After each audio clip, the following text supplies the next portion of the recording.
যেহেতু তাফসিরুল কোরআন মাহফিল লিখেছেন, আমি আজকে সময় যেহেতু কম, এজন্য ডাইরেক্ট মানে কোনো ভূমিকা নেই,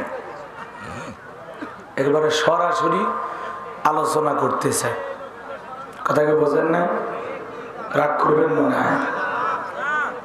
শুধু পোস্টারটা পড়বো, আমি আলোচনা শুরু করব, এর বাইরে আর কিছু না। ঠিক আছে? হবে না? যেটুকু সময় আছে অযথা এদিক সেদিক সময় নষ্ট না করে মূল আলোচনায় চলে যায়। তবে শর্ত একটাই, আমি করব ওয়াজ, আপনারা দেবেন আওয়াজ, জবাব দিবেন ঠিক ঠিক, আলোচনা হবে কমপ্লিট।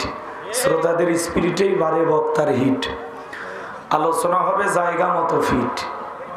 একটু মেহরবানি করে কথা বলে সহযোগিতা করবেন। আর রাস্তায় দাঁড়িয়েছেন ভাই, অলরেডি 2-3 বার বলা হয়ে গেছে, এরপরে যদি দাঁড়িয়ে থাকেন আমার কিছু বলার নাই। তবে ভদ্র মানুষ